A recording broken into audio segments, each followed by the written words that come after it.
amor, pero aquí no se ve. ¿No se ve qué? Ya. Bienvenidos a nuestro programa de hoy, al conversatorio de esta noche, que lo formulamos, lo proponemos en el marco de Panorama Bíblico y el curso bíblico que estamos desarrollando con el título Señales inequívocas de la segunda venida de Jesucristo. Este conversatorio corresponde a la segunda semana de trabajo y vamos a considerar concretamente la revelación contenida en el capítulo 24 del Evangelio según San Mateo, en donde se habla de algunas señales de la venida de Jesucristo, así como también se describe cómo será ese gran evento y algunas señales que son características, indicativas, inequívocas de que la venida de Jesucristo es inminente. Estamos proponiendo este curso para aclarar las diversas interpretaciones que se hacen, así como también las predicciones que se están proponiendo acerca de que ya la venida de Jesucristo es un hecho real y más todavía algunos lo establecen cuando se considera la situación que estamos viviendo con el coronavirus. Vamos a indagar qué es lo que la palabra enseña al respecto. Y como les he mencionado, hemos propuesto como fundamento para nuestro curso y para nuestro estudio lo que dice Jesucristo en el capítulo 24 de Mateo, que es muy esclarecedor. Este capítulo 24 de Mateo, cuando uno observa su estructura, puede apreciar que tiene dos grandes divisiones. La primera corresponde a las inquietudes de los discípulos sobre cuándo será la destrucción del templo y las señales que habrán de la segunda venida. Esta es la primera parte de Mateo 24. La segunda parte es la respuesta que Jesús le da a los discípulos para responder, valga la redundancia, a esa inquietud. Y lo hace mediante un discurso que corre desde el versículo 4 hasta el versículo 51. Allí está lo que se conoce como las señales de la segunda venida de Jesucristo o la información que Jesucristo propone, la profecía que Jesús hace sobre los acontecimientos alrededor de su segunda venida, así como también para explicar cómo será ese magno evento. Cuando uno analiza el texto que contiene el discurso de Jesús en respuesta a la inquietud de los discípulos, observa que él mismo está estructurado en 7 grandes divisiones que voy a mencionar a grandes rasgos.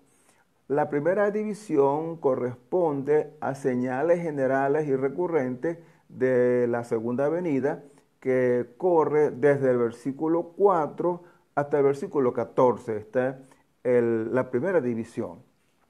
En segundo lugar, la segunda división corre desde el versículo 15 hasta el versículo 22. Allí describe la destrucción del templo y de Jerusalén. Entonces, de esta forma está respondiendo cuándo será la destrucción del templo.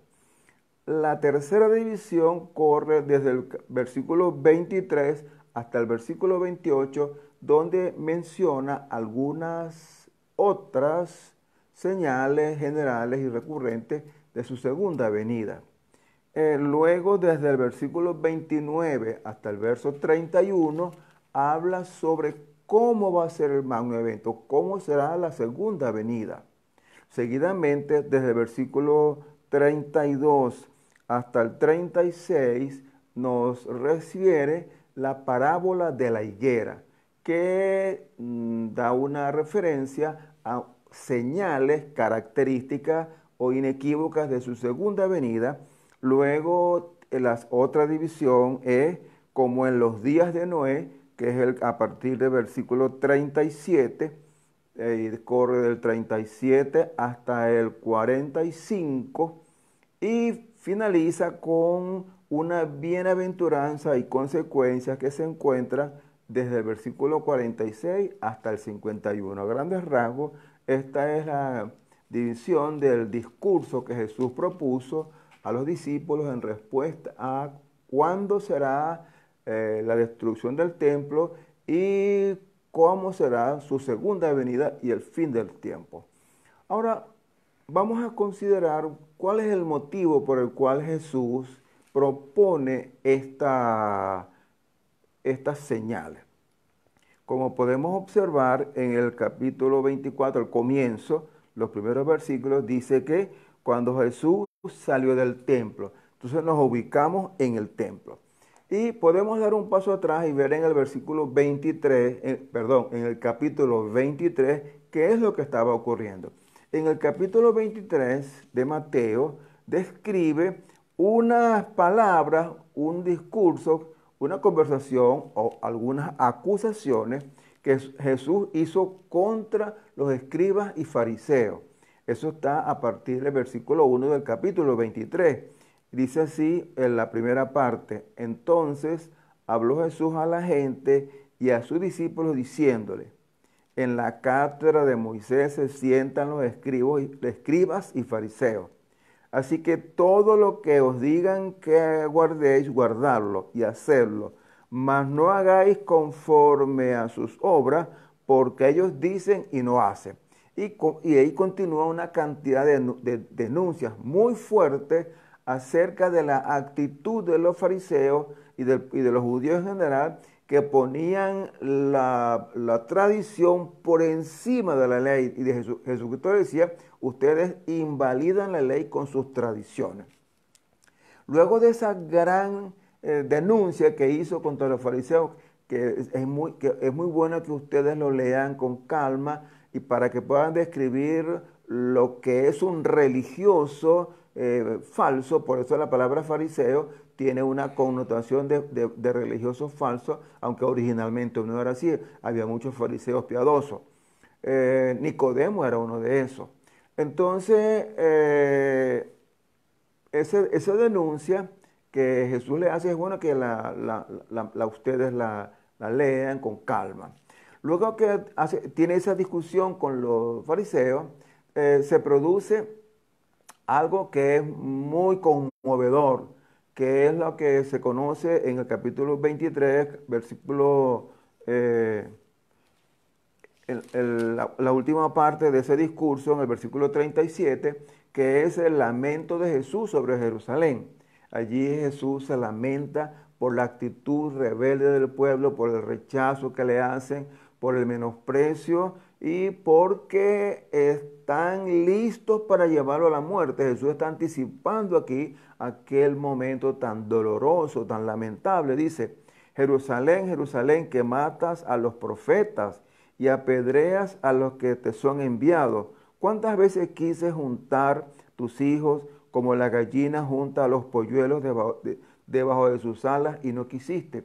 Está haciendo pues aquí este lamento y haciendo una predicción acerca de lo que iba a ocurrir. Así como mataron a los profetas antiguos, también él iba a pasar por aquella dura experiencia. Y luego hace una advertencia que a continuación se revela cómo se va a materializar. Dice: he aquí vuestra casa es dejada desierta. Cuando uno lee este texto, sabe que está haciendo referencia cuál es la casa de Jehová, cuál es vuestra casa. No se refiere a su casa de habitación, está hablando de la casa del templo, están en el templo. Dice: vuestra casa será dejada desierta. Y esto nos hace recordar lo que en el libro de Ezequiel se menciona cuando dice que Jehová abandonó el templo. La gloria de Jehová abandona el templo. Y algo de esto ocurre cuando el Hijo de Dios también abandona el templo y van a ocurrir cosas muy trágicas en esas circunstancias. Bueno, una vez que ocurre esto, dice que iban saliendo del templo y los discípulos le muestran a él la estructura majestuosa de ese templo maravilloso que reconstruyeron los judíos después del retorno del exilio, y luego Herodes lo decoró de una forma magnífica. De manera que era una obra muy hermosa. No era igual al templo de Salomón, pero era verdaderamente majestuoso. Le muestran la estructura del templo y Jesús formula una declaración dramática. Él le dice, mira, Señor, la estructura. Se acercaron sus discípulos para mostrarles los edificios del templo. Entonces respondió Jesús y les dijo, ¿veis todo esto? De cierto os digo, cuando se repite, cuando se reitera una expresión, es porque tiene un significado de que aquello se va a cumplir inexorablemente.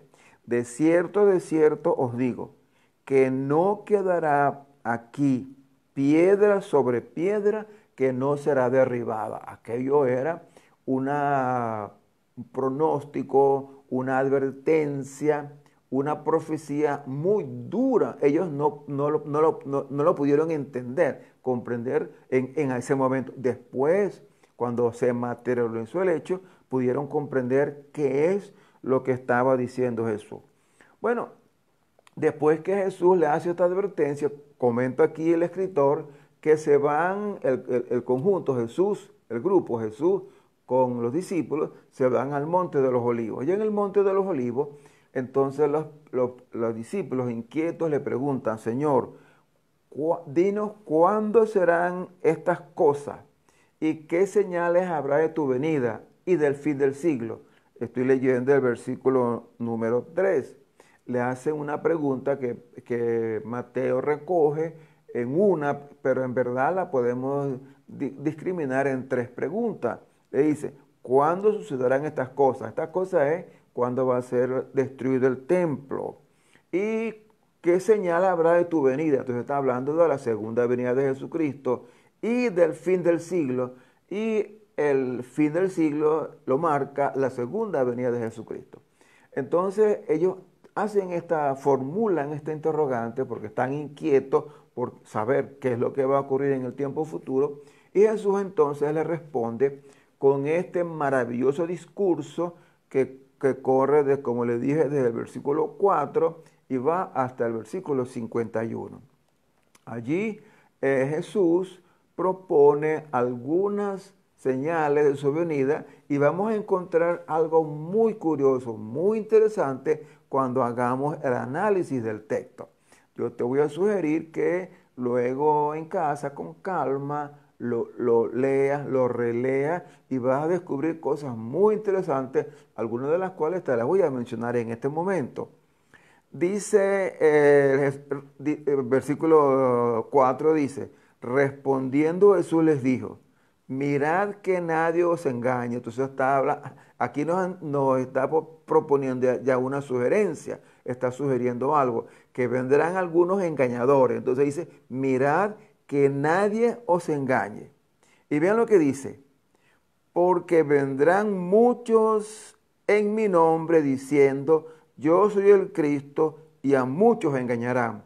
O sea, aquí tenemos ya una primera advertencia, una primera señal de la venida de Cristo, que van a aparecer muchos que vendrán diciendo que son el Cristo. La siguiente dice, y oiréis de guerra y rumores de guerra. Ustedes han escuchado los predicadores mediáticos, los predicadores que son muy populares en YouTube y en las redes sociales, que están anunciando que la venida de Cristo se acerca ya, porque aquí dice que oiréis de guerra y rumores de guerra. Entonces, para ellos, el hecho de que haya guerra y rumores de guerra es un indicativo de que la venida de Cristo está cerca. Pero un momento, vamos a seguir leyendo lo que dice el texto para que encontremos algo impresionante. Mire lo que dice. Mirad que no os turbéis, porque es necesario que todo esto acontezca. Pero mire lo que dice, pero aún no es el fin. ¿Qué les parece esto? ¿Cómo quedan los predicadores que están diciendo que ya Cristo viene porque hay guerra y rumores de guerra? Dice la Escritura que todavía no es el fin. Luego explicaremos en detalle. Entonces, ¿por qué Jesús dijo esto? Entonces, ya tenemos aquí algo, por eso que le digo que estas señales son generales y recurrentes. Porque dígame usted, ¿cuántas guerras no han ocurrido? Desde que el hombre existe hay guerras. Y pues esas guerras que han ocurrido a lo largo de la historia del tiempo se han iniciado, han concluido, se han firmado tratados de paz y Cristo no ha regresado. ¿Por qué? Porque las guerras no son las señales definitivas de la venida de Cristo. Advierten que vendrá, pero no es definitiva porque aquí dice que no es el fin.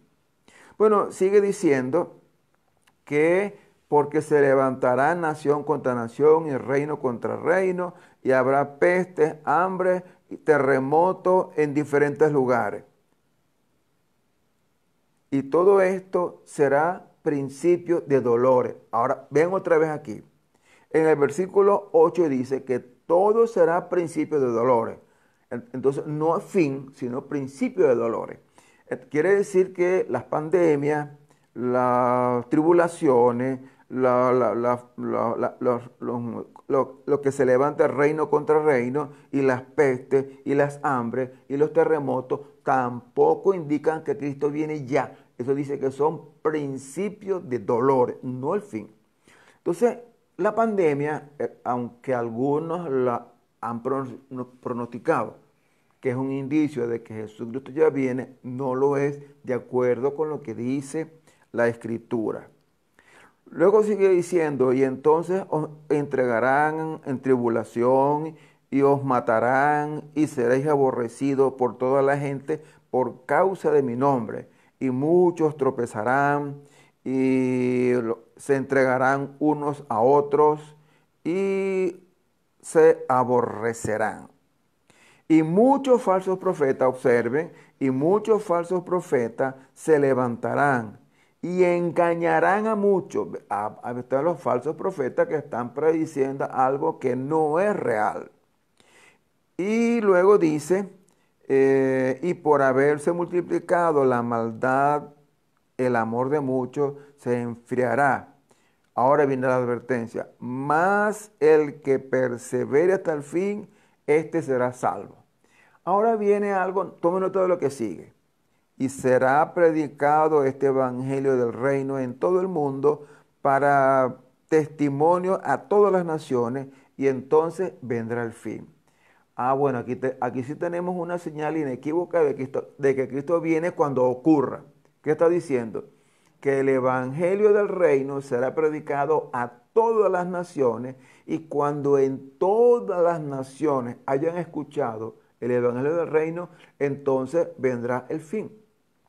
Por eso es que Pedro decía que no nos perturbemos porque Jesús como que retarda su venida. No lo hace, sino que está a la expectativa para que todos procedan al arrepentimiento.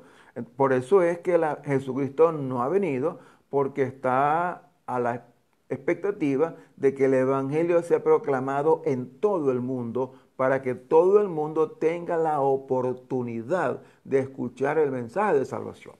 Y por eso es que Jesucristo en Mateo 28, 19 y 20 expuso aquella gran comisión, ir a todas las naciones, a todo el mundo, a hacer discípulos a todas las naciones, bautizándoles en el nombre del Padre, del Hijo y del Espíritu Santo. Por eso es la urgencia de ir a todas las naciones, para que todas las naciones de la tierra escuchen el mensaje de salvación.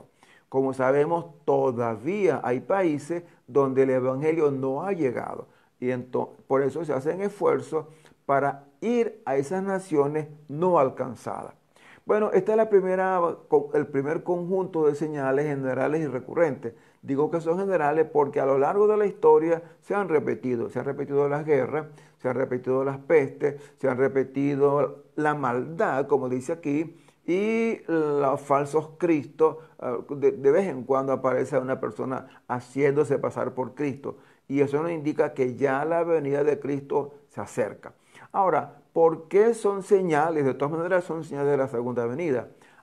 Por una razón muy sencilla, porque estas señales nos recuerdan, nos hacen pensar que verdaderamente Cristo viene. Y el mensaje que a lo largo de este capítulo vamos a observar es que la idea por lo cual se proponen estas señales es para que estemos preparados, para que no nos agarre de sorpresa cuando Jesús venga. Entonces, cuando oigamos los rumores de guerra, recordemos, va a venir Jesucristo. No es que viene ya, pero va a venir. Y debemos estar preparados, que es lo que es el énfasis por el cual Jesús declara estas advertencias. Luego viene la segunda división, que corre desde el versículo 15 en adelante. Allí Jesús responde cuándo será la destrucción del templo. Entonces podemos leer en el versículo 15, por tanto, cuando veáis en el lugar santo la abominación desoladora de que habló el profeta Daniel, el que lee entienda. Entonces los que estéis en Judea, huid a los montes. El que esté en la azotea, no descienda para tomar algo de su casa. Y el que esté en el campo, no vuelva atrás para tomar su capa. Mas hay de las que están encintas y de los que crían en aquellos días. Orad pues para que vuestra huida no sea en invierno ni en día de reposo, porque habrá entonces gran tribulación, la cual no ha habido desde el principio del mundo hasta ahora, ni la habrá.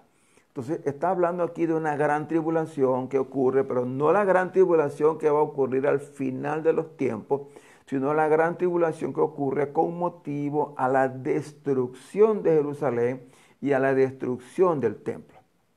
Ahora, es significativo la expresión del versículo 15 cuando dice que cuando veáis en el lugar santo la abominación desoladora que habló el profeta Daniel.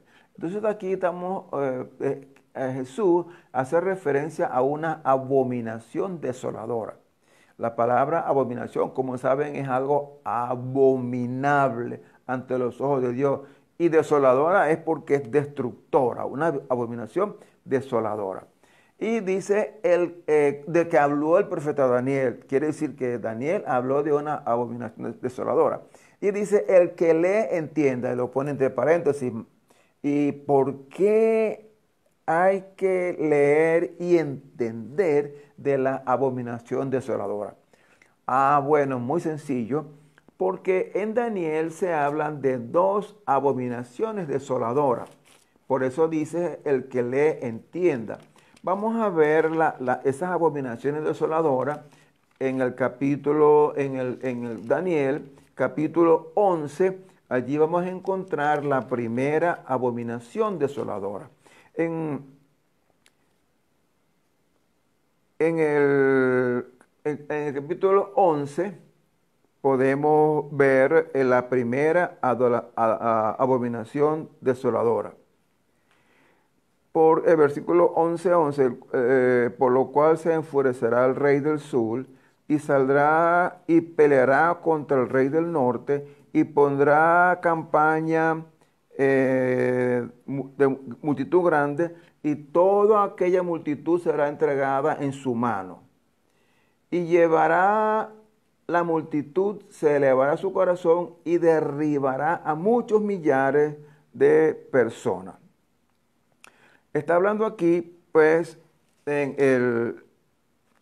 vamos al versículo 31, hablando de ese rey, dice, y se levantará de su parte tropas que profanarán el santuario y la fortaleza, y quitarán el continuo sacrificio y pondrán la abominación desoladora. Entonces está aquí hablando Daniel, la primera abominación desoladora. ¿A qué se refiere la primera abominación desoladora? Se refiere que se levantará de su parte tropas que profanarán el santuario. El santuario se refiere al templo, al santuario. Y la fortaleza. Y quitarán el continuo sacrificio y pondrán la abominación desoladora. Bueno, esto ocurrió en el año 70. Bueno, vamos a mencionar las abominaciones y después las explicamos. Entonces, esta es la primera abominación desoladora que dice que van a destruir el lugar santo y van a poner una abominación desoladora. Algo abominable en donde estaba el templo. La segunda abominación desoladora la encontramos en el capítulo 12, en el versículo 11. 12, 11. Entonces, la segunda abominación desoladora dice: y desde el tiempo que se ha quitado el continuo sacrificio, desde el tiempo que se ha quitado el continuo sacrificio hasta la abominación desoladora, habrá 1290 días. Entonces, aquí está diciendo otra abominación desoladora que va a ocurrir 1290 días después de que se ha quitado el continuo sacrificio. ¿Cuándo se quitó el continuo sacrificio? Ya lo mencioné antes. El continuo sacrificio se eliminó cuando ocurrió la primera abominación desoladora. Entonces, ahora explico. La primera abominación desoladora ocurrió en el año 70. Vespasiano, emperador romano, envió a su hijo Tito, que después fue emperador también, envió a su hijo Tito para sofocar una revuelta que había comenzado más o menos en el año 66 después de Cristo. Los judíos se levantaron contra Roma, hicieron una revuelta. Los judíos en forma recurrente se levantaban contra los judíos. Esta vez hicieron una gran revuelta y se levantaron en contra de los judíos porque querían su independencia. Hubo una gran tragedia. Entonces Vespasiano envió al general Tito en el ejército romano para ir a sofocar la rebelión. Y eso ocurrió en el año 70, más o menos desde la época de marzo hasta el mes de septiembre ocurrió el asedio a la ciudad de Jerusalén. Y ya en el mes de septiembre, a finales de septiembre, cayó Jerusalén. Los romanos entraron a la ciudad porque la ciudad estaba muy fortificada, tenía unos grandes muros que la protegían. Bueno, los romanos batallaron, como 5 meses batallaron hasta que pudieron penetrar en la ciudad y arrasaron con la ciudad. Quemaron la ciudad y el templo lo saquearon y lo destruyeron. Un historiador judío, Flavio Josefo, describe lo que ocurrió. Él dice pues que hubo una matanza como nunca. 1.100.000 judíos sufrieron las consecuencias. Como 250.000 quedaron damnificados. Una gran cantidad murió, fueron sacrificados allí muertos. Y la otra cantidad fue llevado como esclavos y otros fueron llevados a los circos romanos para luchar con los gladiadores o con las fieras. El Flavio Josefo dice que la sangre de los judíos corría por las calles de Jerusalén como ríos de la cantidad de sangre que corría por la ciudad. Ahora, esto que ocurrió es muy significativo. ¿Por qué ocurrió? ¿Por qué permitió Dios la eliminación del continuo sacrificio? ¿Por qué permitió Dios la destrucción del templo y esta matanza tan horrible contra el pueblo judío? Bueno, eso no lo propició Dios, eso lo propiciaron los judíos por su actitud rebelde contra Dios y también contra los romanos. Voy a leerles una cita que es muy significativa y dolorosa también. Se encuentra en el Evangelio según San Mateo, unos versículos más adelante, en el capítulo 27 de Mateo, allá por el versículo 27, 22. Vamos a leer del 22 en adelante. Dice así: Pilato les dijo: ¿qué pues haré de Jesús llamado el Cristo? Todos le dijeron: sea crucificado. Y el gobernador les dijo: pues, ¿qué mal ha hecho? Pero ellos gritaban aún más diciendo: sea crucificado. Viendo Pilato que nada adelantaba, sino que se hacía más alboroto, tomó agua y se lavó las manos delante del pueblo, diciendo: inocente soy yo de la sangre de este justo. Aquí está hablando el gobernador romano. Y allá vosotros. Ahora, mira lo que respondió el pueblo. Y respondió todo el pueblo: su sangre sea sobre nosotros y sobre nuestros hijos.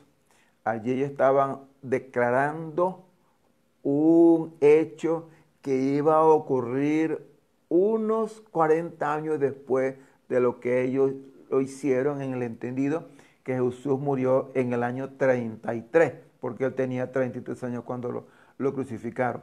Es decir, unos 37 años después que Jesús fue crucificado y que ellos dijeron: su sangre sea sobre nosotros y sobre nuestros hijos, ocurrió esta gran tragedia. Vino realmente la sangre sobre ellos. Los romanos cumplieron esa profecía y arrasaron contra la ciudad completamente. Esta vez se cumplió la profecía de Jesucristo, que no quedará piedra sobre piedra que no sea destruida. Así ocurrió. Dice que los romanos no dejaron ruinas, sino que roturaron la ciudad. No solamente derribaron los edificios, sino que roturaron las paredes, las bases. Dice Flavio Josefo que después de aquel hecho tan lamentable y doloroso, cualquier persona que pasaba por el lugar donde estaba Jerusalén no se podía imaginar que allí estaba una vez la majestuosa, así lo dijo él, la majestuosa ciudad de Jerusalén. Bueno, y ocurre que dicen los historiadores que la actual Jerusalén está construida 6 metros por encima de esas ruinas. Y el templo quedó totalmente destruido, no quedó vestigio del templo. En este momento se puede apreciar en Jerusalén el muro de los lamentos, pero el muro de los lamentos no es un resto del templo, sino es un muro de contención de un terraplén que servía para nivelar el lugar donde estaba el templo. De manera que eso recuerda un sitio donde estaba el templo, pero no es una ruina del templo de Jerusalén, porque Jesucristo predijo: no quedará piedra sobre piedra que no sea destruida. Bueno, y luego dice que la abominación desoladora, que dice que será destruido el altar y pondrán una abominación desoladora. Bueno, ocurrió exactamente así, porque después que los romanos destruyeron a Jerusalén, entonces sobre esa ruina construyeron una ciudad que llamó Aelia Capitolina, y en el lugar donde estaba el santuario hicieron un altar y sacrificaron cerdos, y aquello que era santo lo convirtieron en abominable. Incluso construyeron estatuas de ídolos romanos. Los romanos profanaron el lugar santo y lo arrasaron completamente.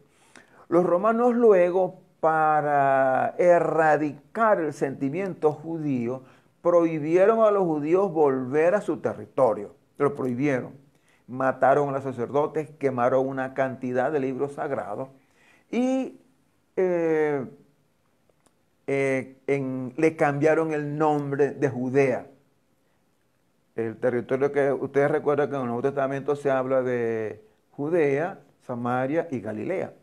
Muy bien, entonces los romanos le quitaron el nombre de Judea y llamaron la región de Judea, la llamaron Sirio-Palestina. Entonces aquello era una región gobernada por los romanos con el título de Sirio-Palestina. Después los romanos le quitaron el nombre de Sirio-Palestina y quedó Palestina. Desde aquel entonces comenzó a llamarse la región de Judea Palestina. Por eso es que algunos historiadores cometen un error al decir que Jesús anduvo en la tierra de Palestina. Incluso hay un himno muy hermoso que yo cantaba de niño: tierra bendita y divina es la de Palestina, donde caminó Jesús. Ese canto es equivocado. Jesús no caminó en Palestina porque no existía en el tiempo de Jesús. Caminó por Judea, Samaria y Galilea. Es como decir que Colón vino a la tierra de México o de Venezuela o de Santo Domingo. No, Colón no vino Colón no vino a América. No se llamaba América cuando vino Colón. Nadie puede decir cuando Colón llegó a América. No, porque en esa época no existía América, se conocía el nuevo mundo, el nuevo continente que luego se llamó América, pues, como ustedes saben, por Américo Vespucio, etcétera, etcétera, etcétera. Y Venezuela se llama por los palafitos que vieron los españoles cuando llegaron al lago de Maracaibo y les pareció que eran como Venecia y le pusieron Venezuela, como decir una Venecia de inferior calidad, y le pusieron el nombre de Venezuela. Entonces no se puede decir que los españoles llegaron a Venezuela. En la actualidad sí, pero en aquella época no. Por eso es que no se puede decir que Jesús anduvo en la tierra de Palestina. Ahora, eso tiene unas connotaciones políticas que no vamos a discutir en este momento. Ahora bien, les comenté que había una segunda abominación desoladora. Esa abominación desoladora la vamos a discutir después en otra sección, pero les puedo adelantar algo. Cuando habla de una abominación desoladora que va a ocurrir 1290 días, ¿qué significa 1290 días? Ese es un número simbólico. 1290 días da aproximadamente la mitad da como 3 meses, como 3 años y medio.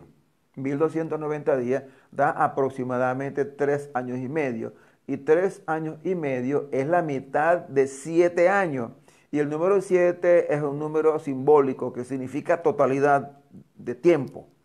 Entonces está diciendo que desde la abominación desoladora número 1, que es cuando destruyeron al templo, hasta la abominación desoladora 2, va a ocurrir la mitad de un tiempo, 1290 días. Quiere decir que desde la abominación desde que destruyeron el templo hacia atrás es la mitad de un tiempo. Vamos a decir, desde que fue constituido Israel o desde Génesis hasta ese momento, cuando es destruido el templo en el año 70, corre la mitad de un tiempo.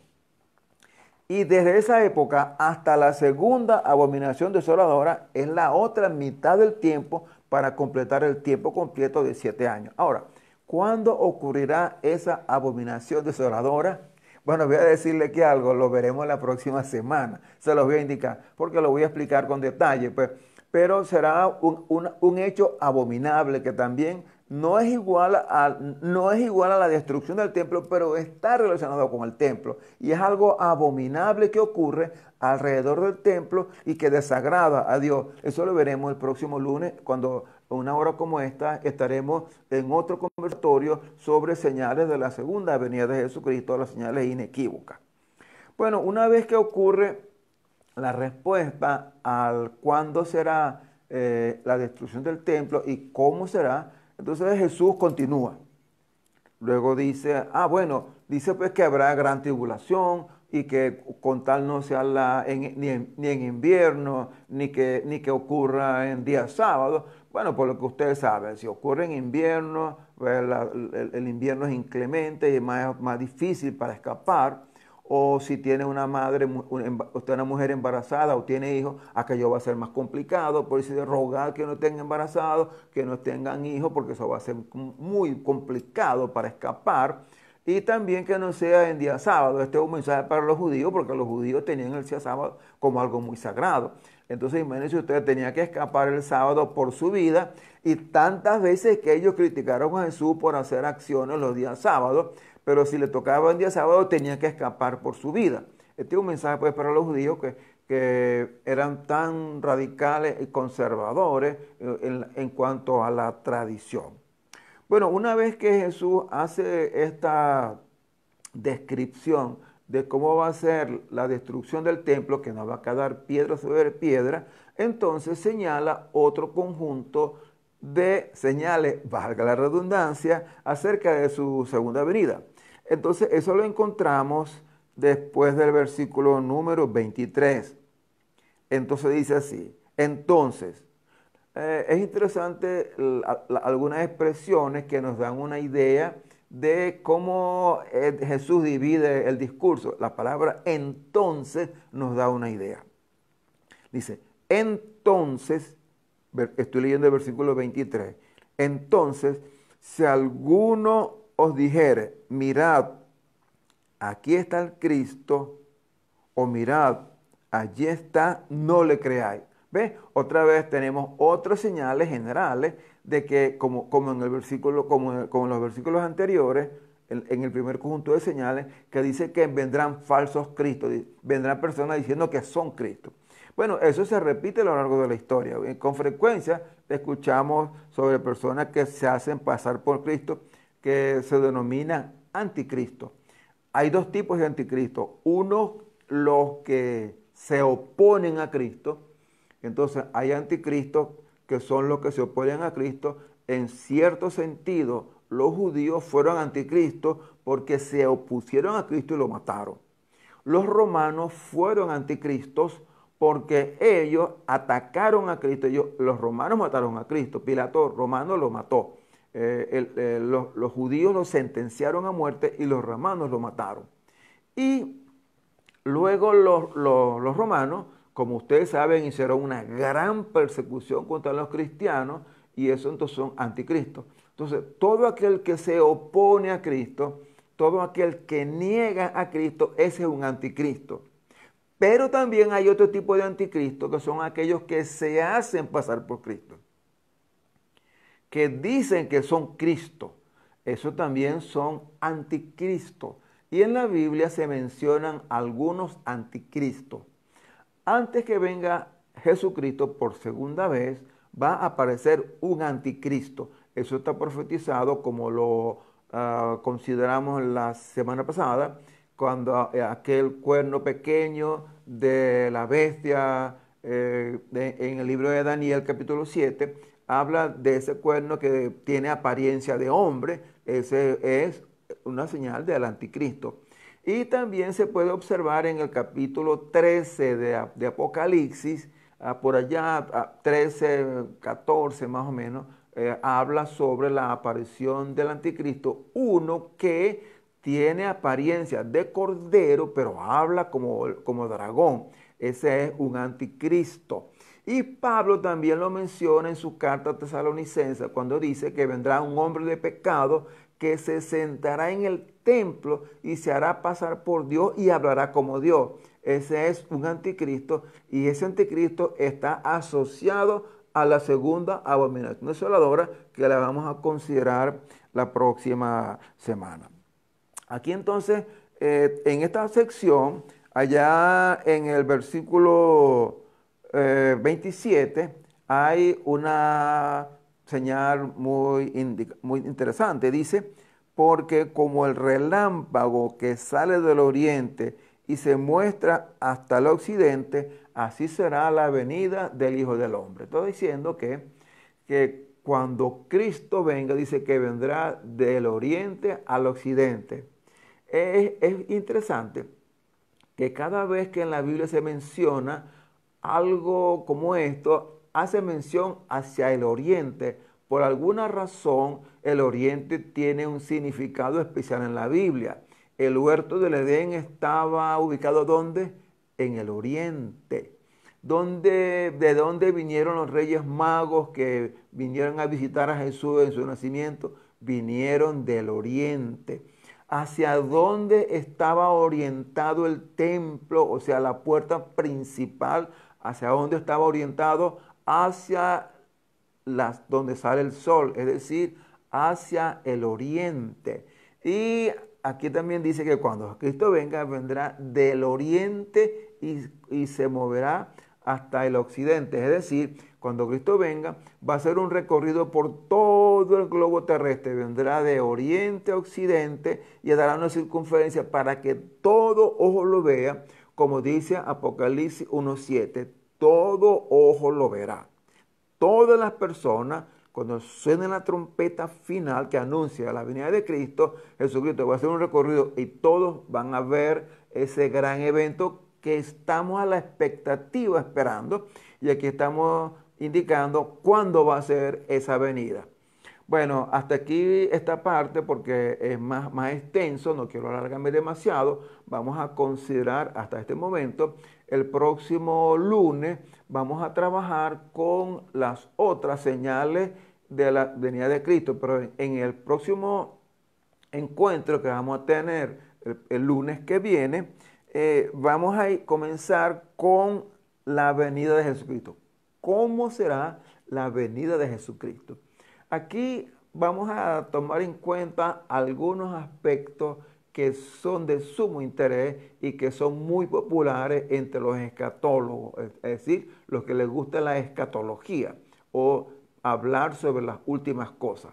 Usted ha oído hablar sobre el rapto. Algunos le denominan rapto, pero en la Biblia el término correcto es arrebatamiento. ¿Cuándo será el arrebatamiento?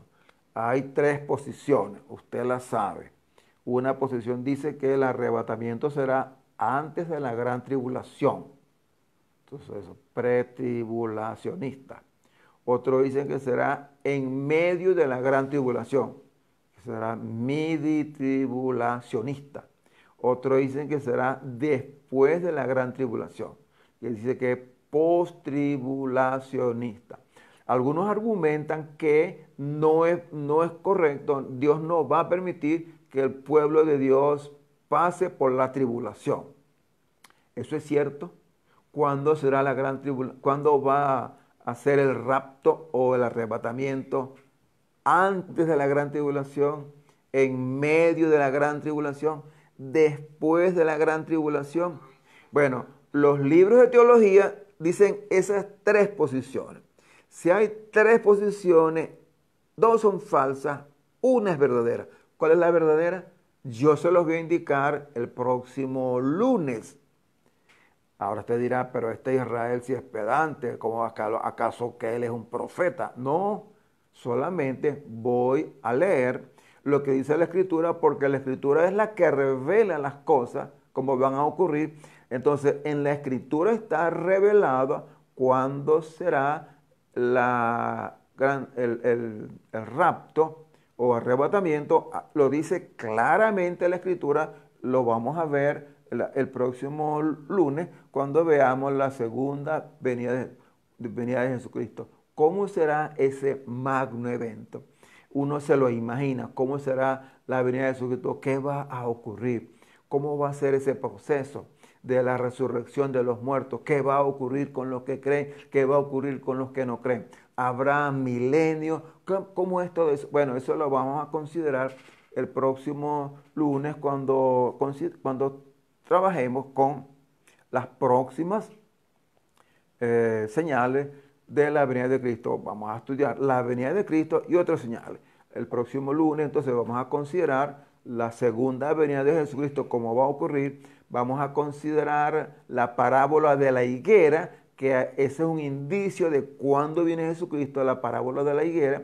Vamos a estudiar cómo será como en los días de Noé, y al final el resultado final para la humanidad, que será bendición y consecuencia.